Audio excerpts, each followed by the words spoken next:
Astronot NASA penguji wahana antariksa Starliner Boeing dengan status sebagai pilot uji penerbangan berawak yakni Buzz Wilmore dan Sunita Williams terjebak di stasiun luar angkasa setelah masa perpanjangan yang seharusnya hanya 10 hari menjadi 9 bulan. Kok bisa? Lalu bagaimana mereka bisa bertahan hidup di luar angkasa dan bagaimana teknis rencana kepulangannya ke bumi? Buzz Wilmore 61 tahun dan Sunita Williams 58 tahun meluncur keluar angkasa pada 5 Juni 2024 dari pangkalan Angkatan Antariksa Amerika Serikat di Cape Canaveral, Amerika Serikat. Setelah menempuh perjalanan hampir 27 jam, Starliner akhirnya sandar di Stasiun Luar Angkasa Internasional atau ISS yang mengorbit bumi di ketinggian sekitar 400 km. Kedatangan Starliner itu terlambat sejam lebih karena 5 dari 28 mesin pendorongnya mati. Pilot pun harus melakukan sejumlah manuver hingga 4 mesin yang mati bisa hidup kembali dan membawa mereka tepat menuju ISS. Saat itu menurut rencana Buzz dan Suni akan tinggal di ISS selama 8 hari untuk melakukan sejumlah uji penerbangan manual dan uji skenario kedaruratan wahana saat kehilangan komunikasi atau daya listrik. Uji coba pun berhasil, namun hingga Agustus yang berarti sudah molor 2,5 bulan, belum juga ada kepastian kepulangan mereka.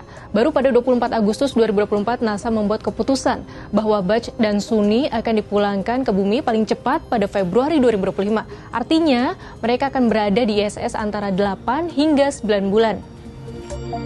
Perpanjangan waktu itu membuat Buzz dan Suni harus bermanuver.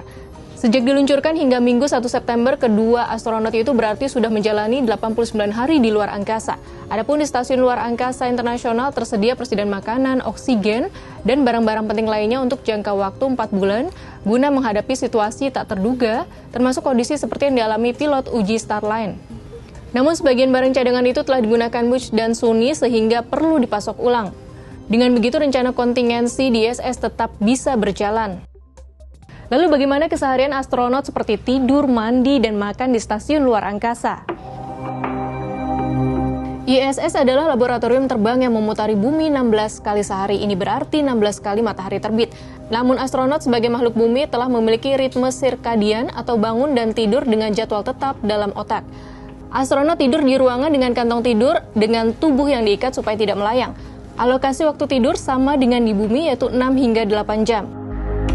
Adapun untuk mandi, mereka menggunakan kamar mandi khusus. Astronot menggunakan kantong plastik air dan busa basah khusus yang dapat digunakan untuk membasuh badan.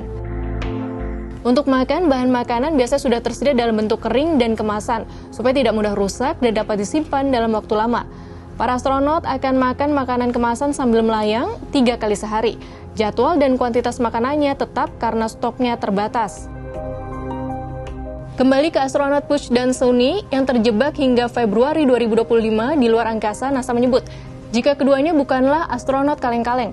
Mereka berdua adalah mantan pilot uji Angkatan Laut Amerika Serikat yang berpengalaman dalam program antariksa ataupun misi penempatan jangka panjang. Kemampuan ini pula yang membuat mereka terpilih sebagai pilot uji terbang berawak Starliner untuk pertama kalinya. Terkait kepulangan Buzz dan Suni ke bumi, NASA memutuskan mereka akan diboyong dengan pesawat ruang angkasa SpaceX Crew Dragon. Wahana ini akan diluncurkan bulan depan sebagai bagian dari misi rotasi astronot rutin. 2 dari 4 kursi astronot Crew Dragon akan dibiarkan kosong untuk Buzz dan Suni. Keputusan mempertahankan Buzz dan Suni di ISS dan membawa Starliner Boeing pulang tanpa awak adalah komitmen NASA terhadap keselamatan mereka. NASA tidak mau persoalan mesin pendorong yang mati menjadi penghambat keselamatan kembalinya mereka ke bumi. Semoga Buzz dan Suni bisa bertahan di Stasiun Luar Angkasa Internasional atau ISS hingga Februari 2025. Tentu dari peristiwa ini kita tersadar betapa ketangguhan fisik, mental, dan ketenangan psikologis menjadi syarat mutlak bagi seorang astronot.